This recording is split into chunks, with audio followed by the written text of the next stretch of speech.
Hello, hello. I am super excited for this week's Legends of Be Wealthy. For those of you who have not had the opportunity to meet my friend, Stephen Pilkington, he is here today. Stephen, the crowd goes wild. How are you? Thank you. Doing fantastic, Caitlin. How are you doing today? Doing awesome. I have to start with the biggest hard-hitting question. Do you prefer Steve or Steven? Because I have, for the better part of a decade, been bouncing between the two. And I'm like, I'll just see which he prefers, but you answered everything. So yeah, to be frank, like legally it's Steven. I used to introduce myself as Steven when it was like business related, or if I was introducing myself to a girl back in like my early 20s. And it was always like Steve with buddies. Now it doesn't matter if it's Steven, Steve, or even Pilk. So many people just call me Pilk now. So well, I'm definitely, no one's calling you Inkington. No. Just the Pilk portion.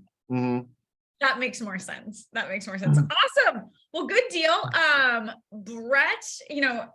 Brett shared with me as we look through who we get to highlight on these calls. One of the reasons that he really wanted us to spend some time with you was because your business acumen and the way that you look at different, not only investments, but on the operating side is really that of a businessman first.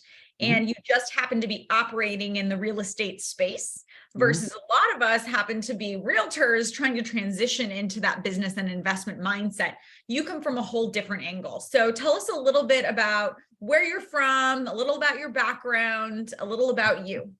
Yeah, absolutely. So I'm the third of 7 kids. I grew up in a very low income household. And so from an early age, I looked at like the opportunity of having wealth, not necessarily just as like Scrooge McDuck and like Richie Rich, yet like we had a lot of friends that were doctors that had boats on the lake, and we were friends with them. So I grew up in North Idaho, in Coeur d'Alene, Idaho, and we'd go boating with them. And I was like, that's amazing. And I always wanted to be somebody who could help like share that level of fun with the people in my world. And growing up in a really low income household, it can be pretty stressful. So a lot of my focus for a long time was really around what could I do that could be an awesome provider. And at first it was to be a doctor. And then after my second year of chemistry at Pepperdine, I decided that I didn't want to continue with school for another 10 years later. And I ended up switching to finance. And so I graduated from college as a licensed stockbroker. I was working at a firm in Beverly Hills. And now, like, have you ever seen the movie Die Hard? Oh yeah. Yeah, that tower, the Nagatomi Plaza, that's actually the Fox Plaza, and that's where I used to work. And so I got out of school with a degree in finance, went right into high net worth asset management.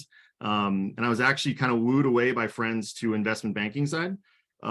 So the asset management is build over time, and it's a great passive income opportunity. And I went out to dinner with friends who were buying like $200 bottles of wine because they just had their bonus, and their bonus was $300,000 to $500,000 for that year. And I was like, wait a minute, like you just got a $500,000 bonus and I made like $200,000 last year. Like I need to do what you're doing.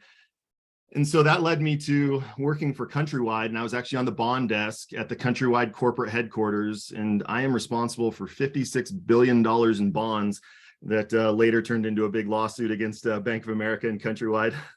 I remember that. Yeah. So my background is and what was really valuable about that was working for a corporate environment where we were legitimately putting in, like, a short day would be a 10-hour day, an average day would be 14 hours. The longest day was Wednesday at 6:30 in the morning until Friday at 11 p.m. at night straight. And it didn't matter what I did, how much value I added to the company. Your bonus was completely determined based on how much your upper level people just liked you. Really? And so, totally. And a lot of this came out over time as, especially during all the lawsuits, when you actually saw what everyone was bonused, because part of being deposed is you get to look at everything that's happening. And they were deposing me because I was the head analyst on all these bonds. And so seeing that there were people who were getting like higher bonuses just because they were like going out drinking buddies. And so that really changed my mindset to being like, you know what, like I am never going to be in an environment again where my results are going to be determined by somebody else's opinion, not based on what I actually was accomplishing, not based on the value I was actually bringing, not based on the results I was actually getting, but actually just what somebody, like, if they thought like, oh, like you're a good dude. And so when the markets were crashing, I had gotten married in 2007 when everything was crashing, and my wife and I decided to relocate from Los Angeles to Colorado. Her parents had retired here. Neither of us had ever lived here. It was all brand new. And fortunately, I had two good mentors who were really encouraging of me getting into real estate as kind of like a blend of the technical analysis, but then also not sitting in front of a computer for 14 hours a day. So. Wow. Mhm. So, obviously you're incredibly intelligent. I mean, the subtle Pepperdine drop was not lost on me. So you go to Pepperdine, you transition from chemistry. Now we're going to go ahead and really go into the investment in the banking side. You're running a $56 billion bond desk as a lead analyzer.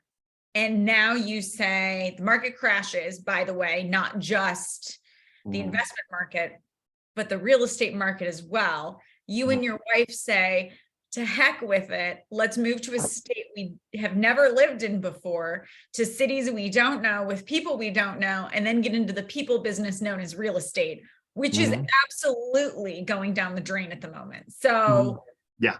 Walk me through that thought process, not to make it sound dark as 1,000 midnights, but holy cow, that's a big jump.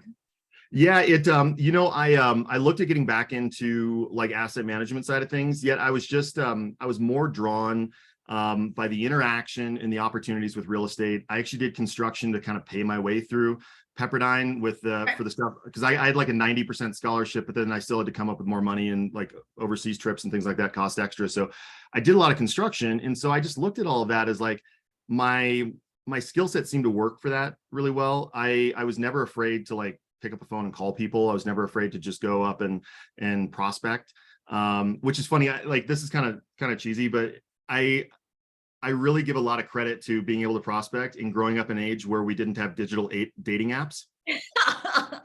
Because you've been rejected by enough girls. That's my sassy. Yeah, well, it's the whole thing. Like if you go out and you see somebody, like, well, I mean, like serendipitously, you can just like hope something happens, or you could actually just go introduce yourself. Yeah. And that actually led really well into sales. And so when we looked at moving here, it just like we wanted to establish ourselves in a place where I really liked having 4 seasons. I actually had a different opportunity in Scottsdale that would have meant I was gone for 4 months a year, traveling to the different exchanges around the world, and my wife was not interested in that, and like for good reason. And so we moved here, and I looked at the opportunities. And actually one thing I'll say about myself is that like I think I'm one of the most intelligent idiots that I know. And because like from an intelligence standpoint, I'm definitely I'm not stupid, yet it doesn't mean that I actually implement and follow the things that I know and understand. And here's like the best example. I got into real estate, and like my 3rd or 4th deal was actually owned by a bond that I created. It was a foreclosure. And like when we walked up the door and I'm looking at it, and I started laughing, and my client was like, "What's so funny?" And I'm like, "This is in foreclosure and it's owned by a bond that I made." And they're like, "What does that mean?" And I explained it to them. And what does that mean? So it basically means that when a property gets foreclosed upon, it shows who the asset owner is.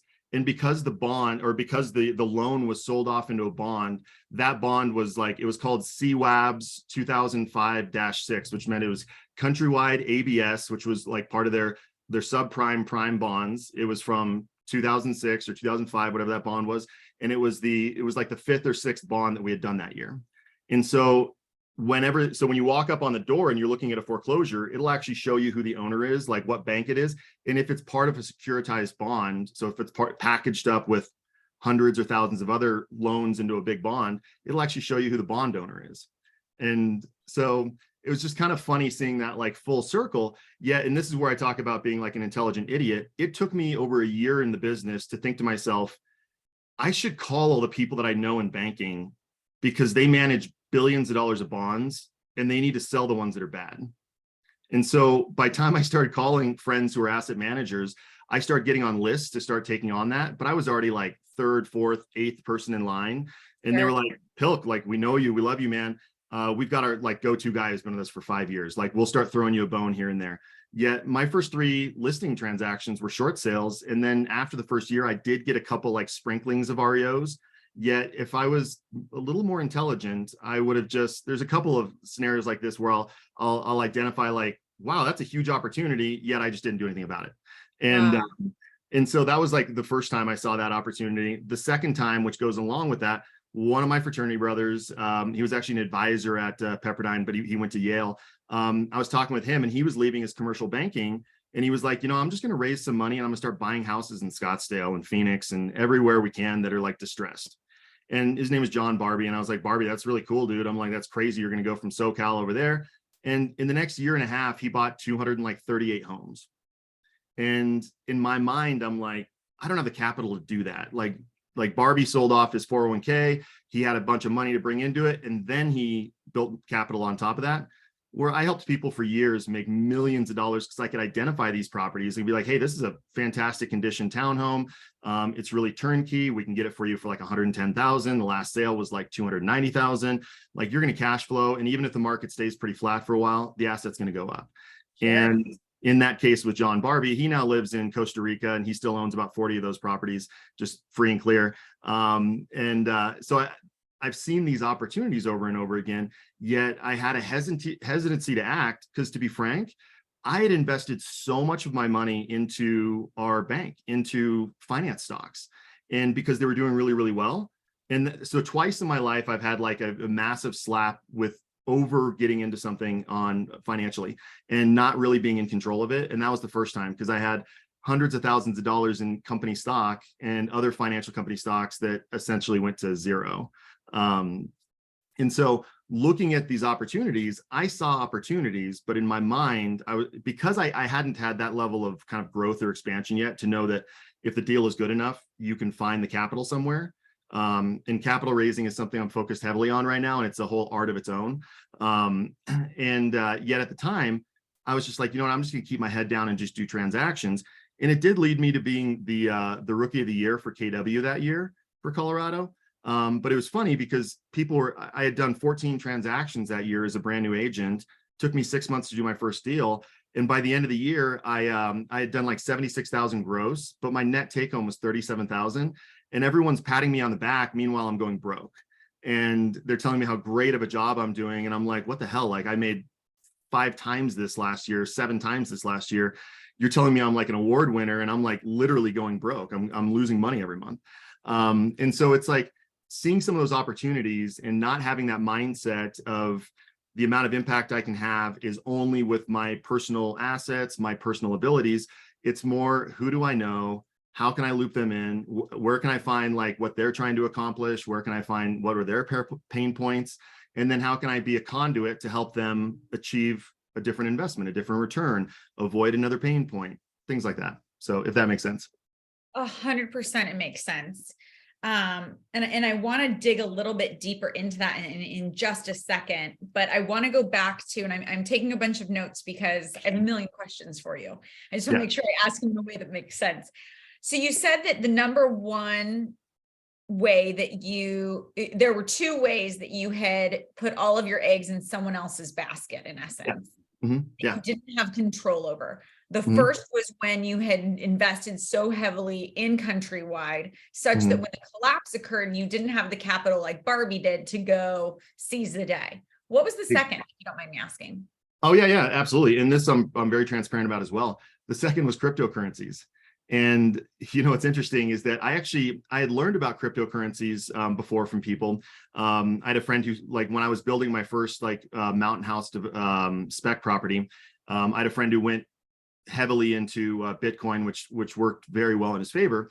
Of course, we did really well on that mountain property. We ended up making about $400,000 net on that one. And so when I received that money back, I basically had $1 million in an account from that one property, from the money I put in and then the money that we made on it.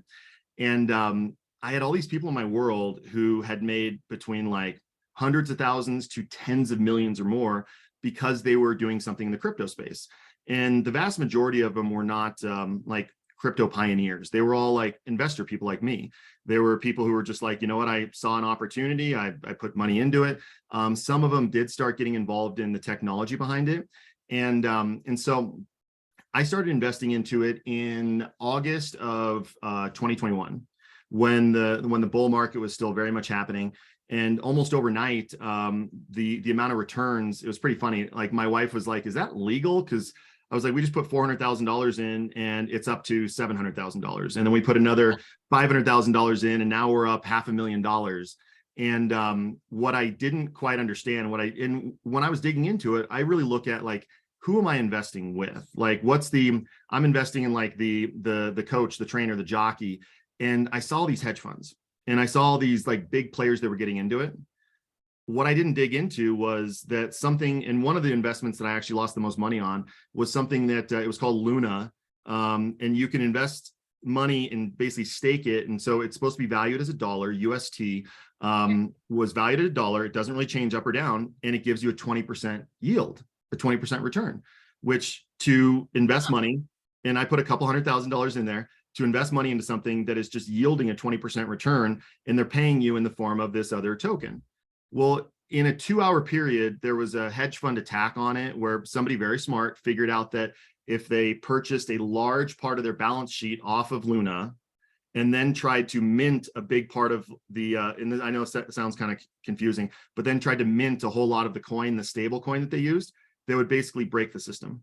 And it did. And it went from $1 to 2 cents in about an hour and a half. That's a tough hour and a half. Yeah. Well, and I have friends and people that I know who literally got on a plane and got off the plane and had $2 million less. And so when in something that was supposed to be like the secure money. So Sure. there was definitely some all-star like big shoot ups. I mean, I still own a bunch of cryptocurrency things. Some of them are like in my mind, I'm just like, it's so stupid. Like I own some pictures that I bought for $20,000 that at one point were worth over $100,000 and are now worth $20,000 again. And so the lesson in that though, is that I really got involved in the hype. I did start going down the path of, I was working with a client who actually has like a $50 million short-term rental portfolio, and they're all luxury properties. And we were working towards establishing ownership through the form of an NFT instead of a timeshare. Sure. So somebody can just buy and sell fractional ownership like in a second. Ultimately, we got held up because then it's securities laws. So you actually, when you're selling, that's considered selling a security, even though we were going to be selling like a digital key card, and that digital key card would give you a certain number of hours at these properties. And if you were and there's a whole gamification behind it where like you're buying these things not knowing what you're getting. And then when it's revealed, you might have like a basic one, you might have like a limited edition, or you might have what's called like a legendary one that gives you more time or more benefits. And so in the future, I think that there is going to be an opportunity for that. And there's a business called Proppy right now that just does real estate transactions using cryptocurrencies. Yet what I didn't realize at the time, even though my background is finance and my background is stocks and investments, was everything about cryptocurrency. They say that it's a decentralized. They say that it's not pegged to anything else. It should operate on its own.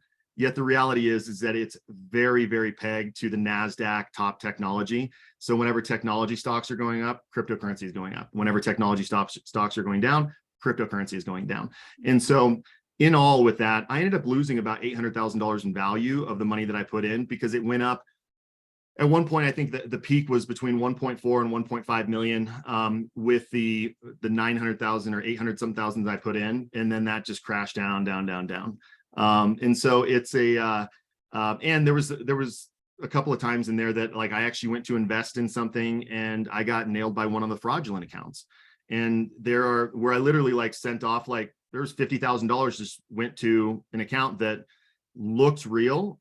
And it's kind of embarrassing to say this, but like the criminals out there on this are so intelligent that like if you watch a video, if you register for a certain thing, then you're going to start getting shadow videos where it looks like it's the same people sending it to you, but it's not. It's like still we don't know how somebody sends a wiring notice to know that you're going to be closing on a property in 3 days, but it's not the actual title company. But the criminals out there, they're looking for signs. And I ended up getting hit with one of those because literally I was looking at other places to stake money, which is supposed to be more conservative, where you're just locking it up and then you're getting paid a yield. And I looked at all these different ones and it's like one was offering like a 7% yield with like a 10% bonus. And then one was offering like an 8% yield with a 12% bonus. And I'm like, oh, that one. And I looked it all up and I'm like, this looks legitimate, send the money over there. And then like an hour later, I'm like, it's not showing up. I'm like, what's going on? And then I start doing research, and then my wife upstairs heard me like cuss louder than she's ever heard me cuss before. And like my son was like, is everything okay? And I was just like, because I just like literally wired somebody, and you can do it in cryptocurrency so fast. And this was like staking a coin, only it went to the wrong server. Wow. And it's gone. So the whole life lesson on that one is that during that time frame, a couple of things happened. One, the amount of time and effort I was paying attention to my real estate team wasn't quite the same. And so that started suffering. In 2021, I personally did 44 million in sales. So I was having a banner year, but the team was like crumbling around me. And so we did 74 million in sales that year. And that led me to one of my big ahas that if I'm not in partnership with people that are taking things off my plate, like you, like a Caitlin, to handle things in operations that can be done at a really high level, then I need to seek out those partnerships. And that ultimately led me to changing brokerages. And I partnered with Place to be able to take a lot of those things off. And I know you guys have a platform like that now that's very similar, where I can focus on doing what I'm great at, which is hunting for deals, prospecting and teaching and training agents, and then just working to implement instead of trying to reinvent the wheel. Because there's no way that you can, like, I would tell people about all the different things I was working on, and they'd be like, how in the hell can you do that? And I'm like, oh, I'm ADD and I don't sleep very much, and like I really get into stuff. But the reality is that caffeine and no sleep. That's exactly how. Exactly. And which is funny, like the time that I lost the money because I wired it to the wrong account, even though everything looked really legitimate, was operating on like 3 hours of sleep that night. And so that was actually a really, really valuable lesson too, is that rarely will you encounter a deal in life that you absolutely must take action on right now. And it's like the takeaway close. Like if you're walking away, you're going to lose out, you're going to lose out, you're going to lose out. In real estate, there are occasionally times where you need to act fast, yet you almost always have outs. Where in a lot of these other forms of investments, if you need to act fast, there may not be an out. Yeah. Like, so yeah. First, I can't thank you enough for your transparency on both of those examples. Yeah. And how interesting that while they have the same effect, right? The same effect being loss of capital for future investments. They were learned in such different ways that I think all of us can learn an incredible amount from. So your transparency on that's incredible. I love that the first one, which was Countrywide, and investing so heavily with them in something you didn't have control over. While it was the thing you knew most about, was interesting. And then the second one, those two lessons, as far as investing in something obviously that you can have control over, but also not having the scarcity mindset of act now without any back door, but also don't take your eye off the operating business. I think those are incredible. How have they shaped how you're looking at the world today? Because I know we've had a lot of conversations around those two tracks that you just mentioned, the operating business side, right? We have to scale and grow that. So we have cash and opportunity to go and invest in. And then you've got this wealth side, which your analytical brain, your experience overlaid with your knowledge of real estate is unlimited opportunity and potential. And then having a really clear understanding of like debt structures and all those goodies. I've got to ask you, knowing what you know today, how are you shaping what you're looking at, or what does that lens look like now? Yeah, and that's a great question. I think one of the most take like a little step back. One of the hardest and most impactful things is coming to the terms that something that you once created or did, you might have to do again, and not being resentful on like, you know what, that's a terrible realization though. It is. So like in 2015, my team was #1 in Colorado for Keller Williams. In 2016, we were #1 in Colorado for Keller Williams. Late 2016, I founded a referral company. And we sent out 284,000 referrals in the first 12 months. And we did collect over 1,000 referral fees back in. Yet at the time, my business partner also started as a head coach for MAPS, and he moved away. And lo and behold, because the operator I had in place, very, very talented, and she was checking lots of boxes, but we weren't growing. We weren't adding on to it. And so then fast forward, when I look at what happened going into COVID, I was rapidly hiring, but I wasn't following the rapid fire of people that aren't performing. Then you go through COVID, then you go through losing a bunch of money. And then I start thinking to myself, you know what, like this is an opportunity. I may not have the personal capital because I just blew part of my piggy bank. I may not have all the personal capital to do all the deals I want, yet I do understand the structure of how to make people money. And I know lots of people that have money now. So my focus really has to be shoring up the foundation of my primary business, knowing that a lot of the opportunities that I've had with investing have come from people prospecting on the team. Last year, I did found Grace Property Buyers, and we started, and I hired my first 3 people. We let 2 go, we hired another one, and I have a partner in that one. And so one of the big key things was this is not my responsibility. I am acquisitions team, or what is Grace Property Buyers? Yeah, so it's our wholesale division. It's our acquisitions team and wholesale division. And with the goal of number 1, creating passive income, and number 2, finding wholesale opportunities. And so this was the first time where in the past with building the teams, growing up in a very low income environment and being like a dork growing up, because like I had like hand-me-downs, like we'd go get like Rustler jeans from Sears that were like, we couldn't even afford like Wranglers. And so I had a chip on my shoulder. And one of the things that I really wanted to prove to people that I was intelligent and that I could do all these things. And the side effect is that I enabled people to be stupid around me, and that I would be the answer for whatever they needed at all times, instead of just doing like, hey, that's a great question. So how would you solve it? Or what are 2 ways that you're considering solving it? Have you utilized your resources of the things we have in our database? Did you Google it? Did you read about it for yourself? Or are you just coming to me because it's faster? So all of this kind of wraps up into, I identified an opportunity with a past client who's became a good friend because we did 11 transactions together. 3 of them were his primary residences, and then the other 8 of them were all investment properties. And he was an engineer, and he was transitioning into being full-time in real estate for flipping. And I educated him on what it meant to do wholesaling, and how these different wraps and subject tos and just learning about different opportunities. And he was like, I want to get involved in it. And so then we partnered up and we started this business.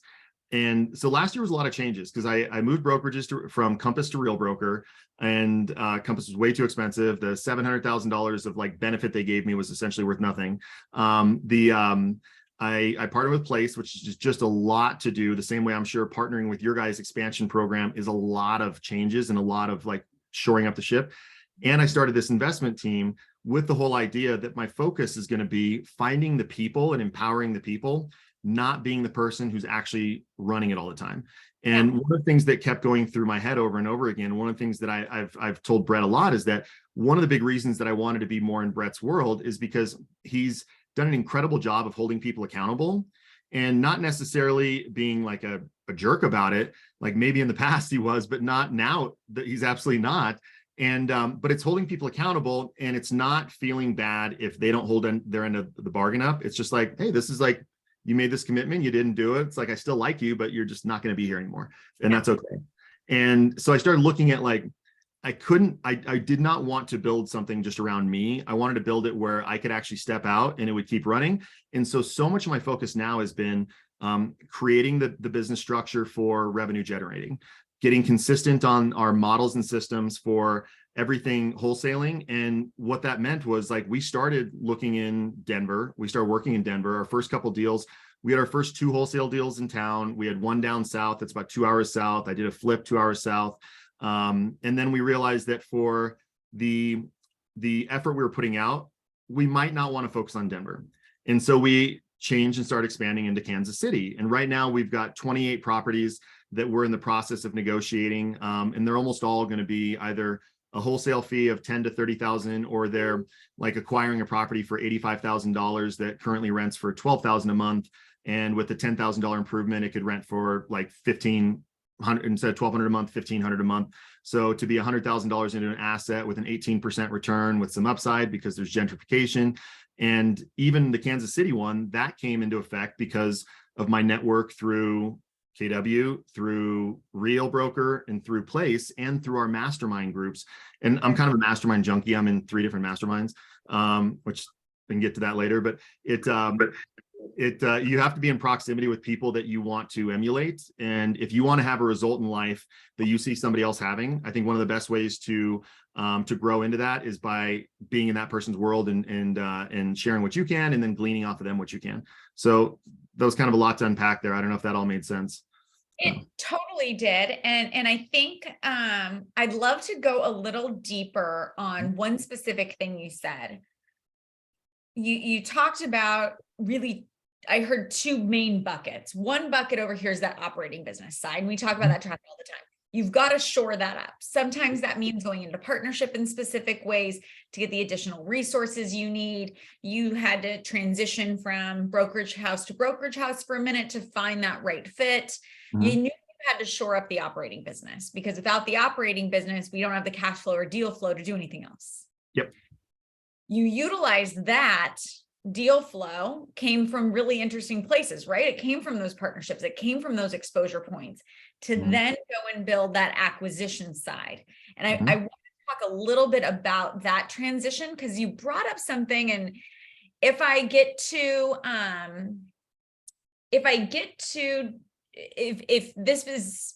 you feel uncomfortable, cry like uncle, or no. So one of the things I think you said is the biggest limiting belief most people have on this call, on Facebook, wherever they're watching this. And that's I don't have the money, or I already invest my money somewhere else, or I lost my money, or I can't right now because my operating business is in shambles. Take opportunities to go and invest.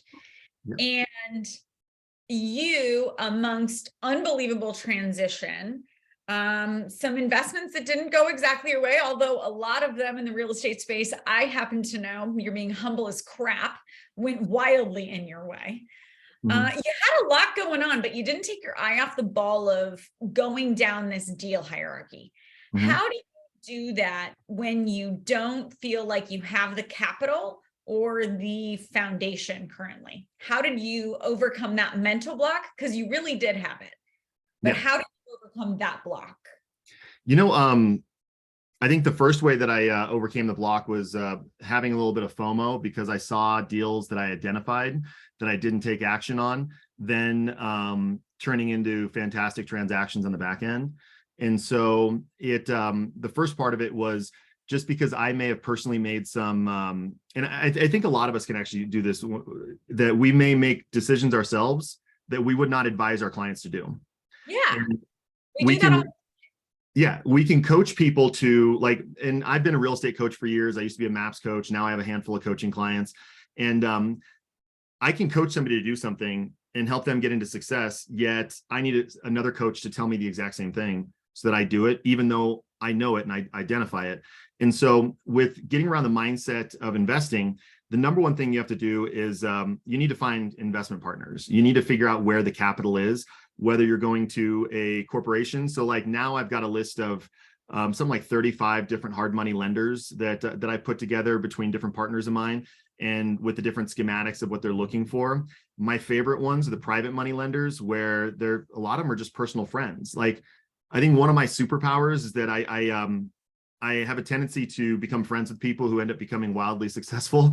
And so in 2021, 3 of my friends alone, their net worth combined went up like $380 million from selling out parts of their business or from their company going public. And so leaning on some of those relationships. And the funny thing too is that some of the people that have the most money aren't necessarily ever going to invest in you. You have to figure out what's their mindset around it. One of my best friends in the world, he won't ever refer me somebody. He won't ever invest in anything that I do, but we can talk about it all the time. But he just has a mental block around that. He doesn't ever blend personal relationships with any recommendations or any investments. And so, but when you see these transactions, and one of the biggest mistakes that I've made over the years as well is not documenting well, whether it's not taking photos and videos for social media to show the transition of renovating properties or building properties, not systematizing things.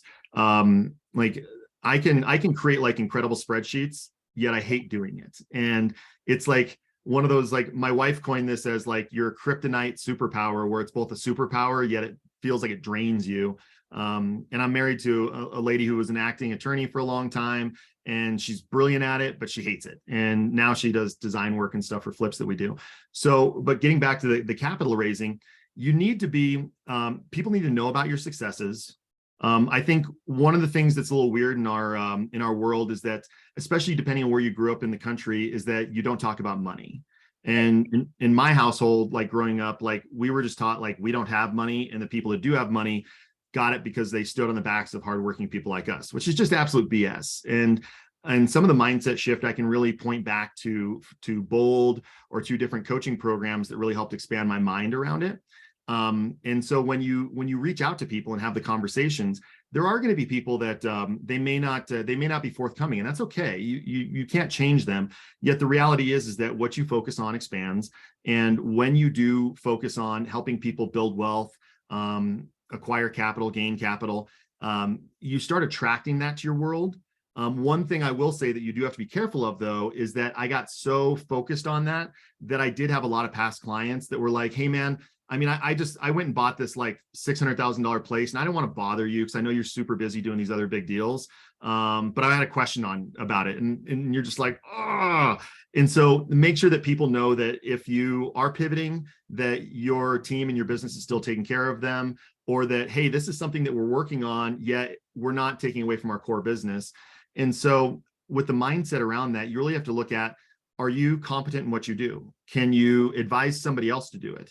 If you can sit down with an agency agreement and a fiduciary responsibility and feel comfortable advising someone else to do it, then there should be no reason that you shouldn't be able to go to other people that know and trust you to raise capital, where then you can do it. Because I'm sure every one of us who's a real estate broker has had those times where we just wish that our client would sign like a power of attorney and we could just handle it, because it'd be a lot easier instead of dealing with the emotional swings back and forth. Well, in the investment world, it's kind of like that. You can control it. Like if you want to save money, save money. If you want to splurge on making something a little nicer because you think you're going to get a return, you can do that. And so once you're confident with your own ability to guide and advise people, then really it shouldn't be any different. Only now it's, you're investing in my ability, you're investing in my confidence. Here's why the deal makes sense. I'm a big believer of show and tell. Oftentimes people just tell, and if you don't show them the numbers, they have a hard time wrapping their brain around it, because most people are visual, and if they see it, then it kind of clicks a little bit more. So yeah, that's kind of my advice on it, is that really know your product, get comfortable yourself, and then if you're comfortable advising somebody else, then you should be able to do it for you. Yeah, absolutely. I think you brought up a couple really key points. One is you've got some private lenders, right? You have hard money lenders who are out there doing it regularly, but also chances are you have clients, friends, people in your social circle who are always looking for different investment opportunities. Some of them are going to be like your best friend in the world that's like, dude, I really like having beers with you, and it's going to get really awkward if we're in business together, and I don't want to do that. Yep. Cool. But chances are there's a lot of people who actually would love the opportunity to use your unfair advantage to help them gain a sustainable return on their investment. So, and what better way to start? Brett initially, when he wanted to move a little faster, we're talking 20 years ago, he took in some capital from one investor and utilized it to start his hard money lending. And they did a couple flips together. Then they did a little hard money lending together. And one day he just sent him back the check and said, thanks so much. I'm good here. You can utilize and leverage other people's capital to build what you want to build. And I think that's important for us to remember, because we're always realtors hustling, right?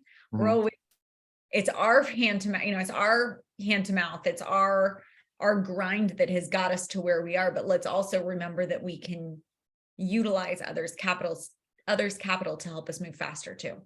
Very much so. And I think like when I first got in that mindset, I was like, I need to hunt for capital investors. So it's like hunting for a new deal instead of looking back to the people that already knew me and then just bringing it up to them. And so that's one of those like dumb, like intelligent idiot things where it's like, I'm going to go hunt for things and I'm going to hunt for this new capital, but I'm not going to worry about the 800 people that I've personally worked with in the past. Like I'm going to hunt for new people that don't know me. And it's like, And so, but yeah, figuring Not that calling out. your sphere of influence and only going door knocking in a neighborhood you've never been in before. Yeah. Yeah. Yeah, exactly.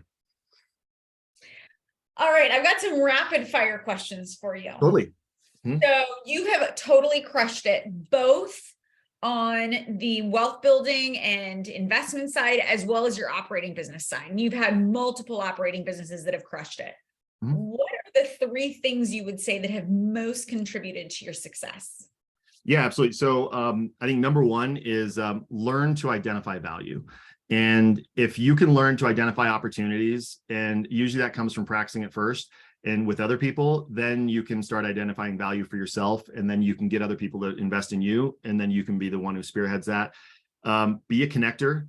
Hold on, I got to Okay. follow up that. When Yeah. you say practice Mhm. finding value, if Mhm. someone has no clue what you're talking about, specifically, what does that mean? So in our world with real estate, finding value can be, can you acquire something that's below market value? You're getting it a deal up front. Do you see a potential margin there? So like the first mountain house that I built, it wasn't because I was like, oh, this is brilliant, I'm just going to dump money into this mountain house and I'm hoping it's going to work out. I had already helped two other clients buy in there, and I'm like, wait a minute, the first one paid like 800,000, and then we closed on it and it's worth $1 million. The second one paid like 900,000 and it's worth 1.3. Like, I should probably do this. Yeah. Like, that'd be dumb not to. And so we did the same thing, and ours was $1 million. And then when we closed on it, it was 1.25. And I was actually trying to sell it, and some friends thought it was too expensive at the time, so I held on to it for 9 months and sold it for 1.65. And so now we have our second property like that going right now, that it's 1.85 closing price on that, and we'll probably relist it at like between 2.35 and 2.425. And so that's what I mean by identifying value. You have to look at, like, when you see something make sense and make money, if you look and you see a lot of flips in a certain neighborhood, then dig into, like, what do they buy it for? Like, what can you find any photos of what it looked like before, and then what it looks like now? Can you reverse engineer that a little bit? Like, listen to podcasts, watch people that are successful. Like, when I was doing flipping more, and we still do a lot of flipping, yet my goal is to take a lot of that off my plate, is like, get like the Discovery Plus show, so you can watch all the flipping shows, only just fast forward through all the BS conversation and just look at, what did it look like, what did it end up like, and what do they spend and what do they net? Sure. Things like that. Yeah. Awesome. So that was number one, find value. What was the number two thing? Number two is be a connector. And part of that is get in proximity with those people that you want to emulate, whether it's, and you're not going to necessarily find unicorns everywhere that do everything perfectly. If you see somebody that's like the best investor, get in their world. Somebody who's the best operator, get in their world. Somebody who's got like the most happiness. And like Brett just talked about Rob Dyrdek, and I remember reading about him years ago. He's a champion of happiness. Like, find those people that can be your influencers and do everything you can to add value to their world. And the side effect is that you're going to have value added back to your world. So absolutely. And what's the third? The third one is be a lifetime learner, and ideally a lifetime teacher. And the more you can come from curiosity, I feel like the older I've gotten, the less I want to just rely on what my previous like paradigm or view of the world was. Being curious, that's again one of the big value propositions that I've got from Be Wealthy, is looking at ways to create a deal that I otherwise would have in the past just been like, it doesn't fit this certain box, so I'm not even going to consider it. And so be that learner, so that you're always curious and always being surprised. Plus, I think that helps in, I think one of the biggest challenges people have in life with whether it's anxiety or being upset, is that they have an expectation of how things are supposed to go, instead of being curious about it. And so if somebody doesn't perform, if somebody says something or does something that you're upset about, it's usually because you thought it was supposed to go a certain way and then it didn't go that way. Where if you're just curious and you're a learner about it, instead of being like, why did you do that? Like, you're a jerk. It's more like, like, I'm curious, like, what's going on in your world that you would do that? Or like, this is interesting. This didn't go the way that I planned or I thought it would go, yet what's the opportunity now? So that was honestly exactly what I needed to hear in this moment. So thank you for that. I appreciate it. Yeah, absolutely. I was like, no wonder that is quick fix over here. Mhm. Brian Margolis had a really good question. Steve, could you role play how you would approach a friend or past client about what returns they could get with investing with you and doing flips or wholesales to get the money? Yeah. I mean, usually the conversations, it either starts one of two ways. Either I'm sharing with people a recent success or a transaction that I'm either in the process of doing or recently closed out on. So it might be like, hey man, like check this out. Like this is one of the home runs we just had. Look at what we did. Look at how this went.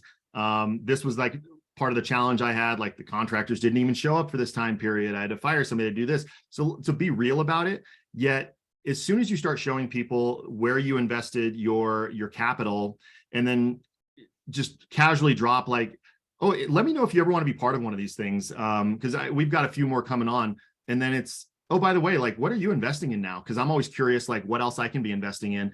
And oftentimes when you make that pivot, people will actually go back and they'll be like, no, hold on. Tell me more about that. You're open to people investing with you?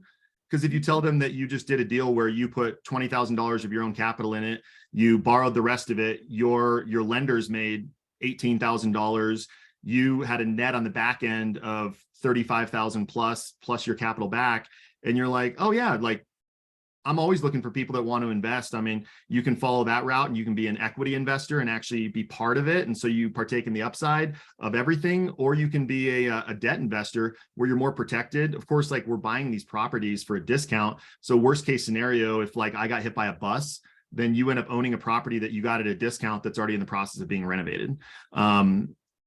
So does that kind of make sense, Brian? Yeah, yes, it does, Steve. And I'm just kind of think, so if you're making like these numbers, I could make 4% in I don't even know what they're called, a CD at the bank right now. I haven't done one in so long. So Yeah. what kind of returns are we looking at?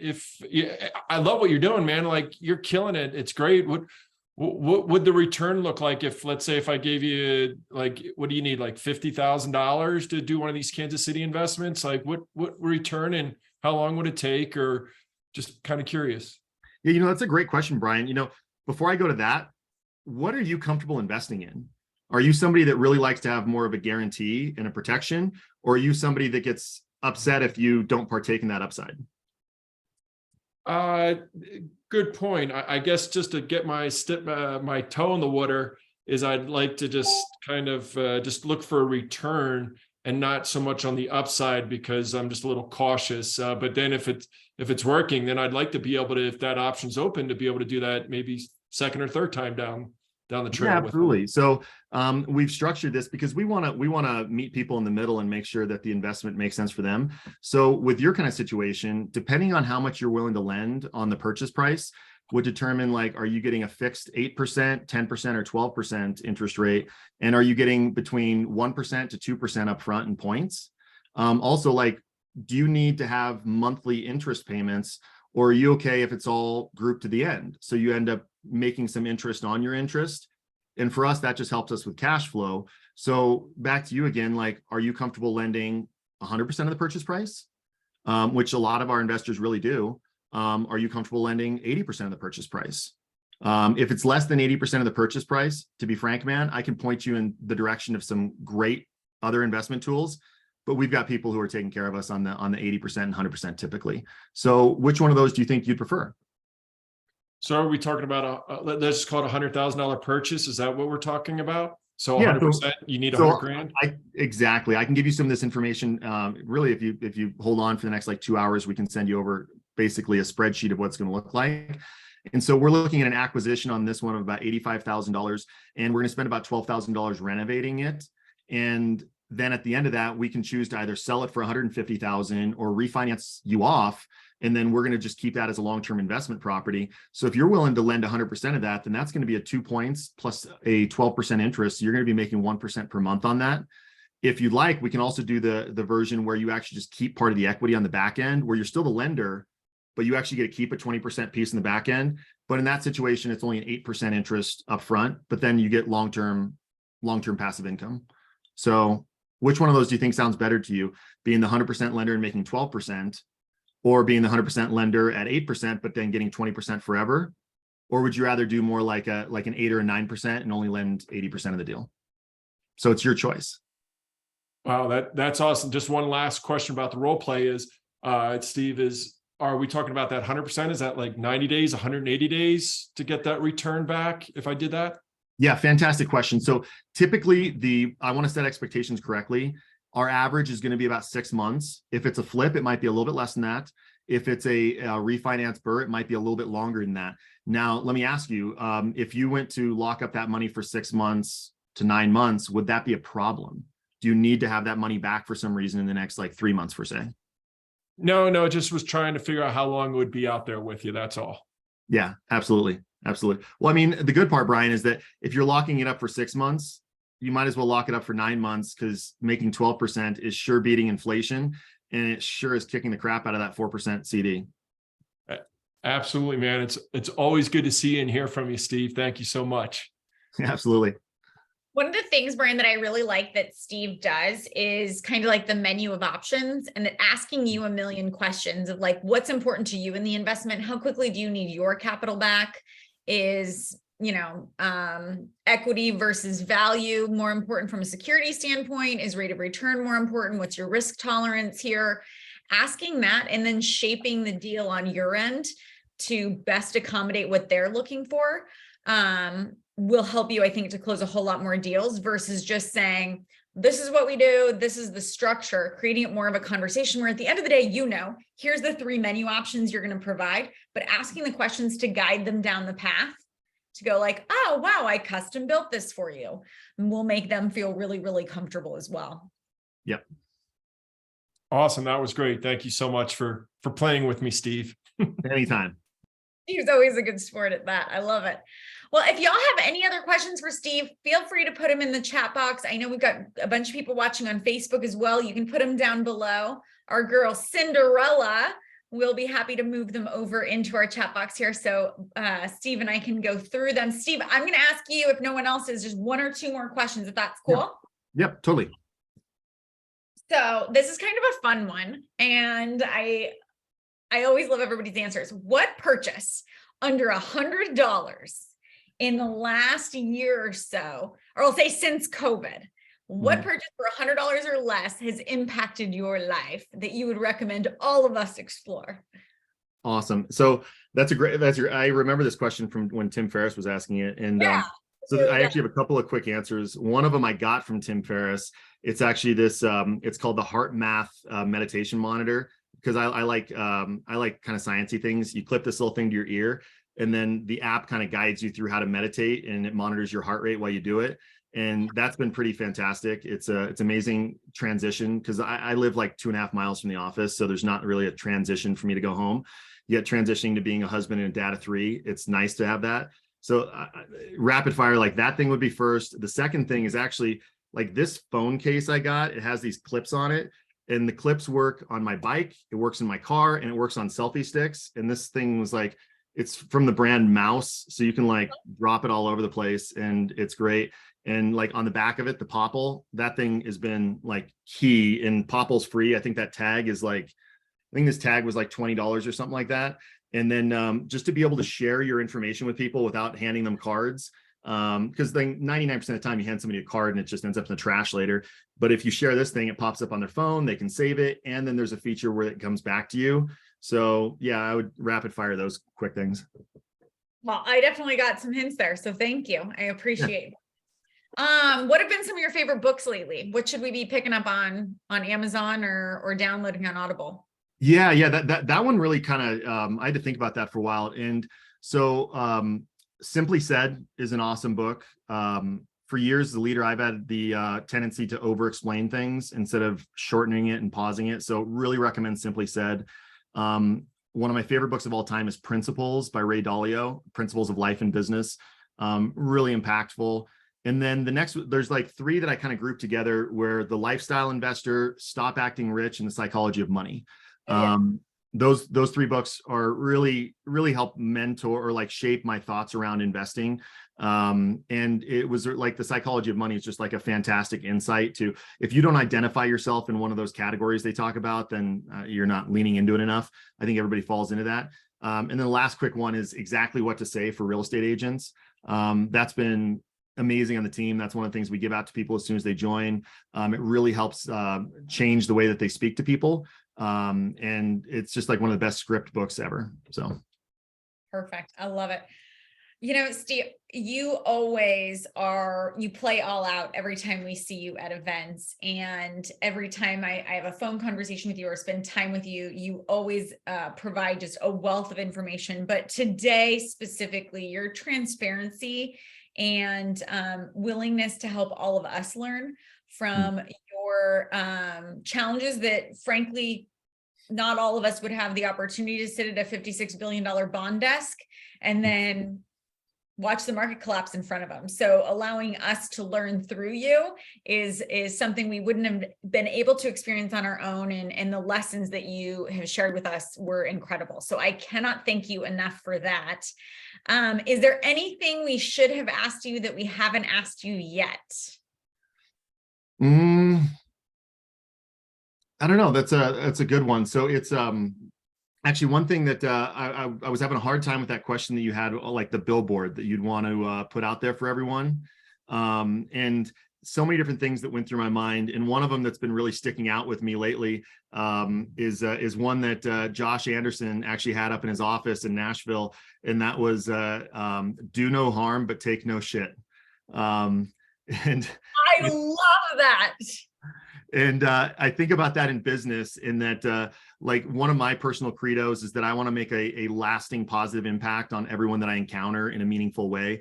Obviously, if you're passing a stranger, you're not going to make a meaningful impact, but anyone else in my life, I really want to make a lasting positive impact. And going along with that, just because you want to make a positive impact doesn't mean you need to take somebody's shit. So I love that. That's incredible. That was one of my big ahas for the day. Sure. Steve, some people may have some additional questions for you or questions for us in general. Here's a QR code, or you can go to scale2wealth.youcanbook.me. That thing rolls off the tongue, right? Super Anyway, easy. if you'd like to schedule a call and have any specific questions, we'd all be happy to help you in any way that we can.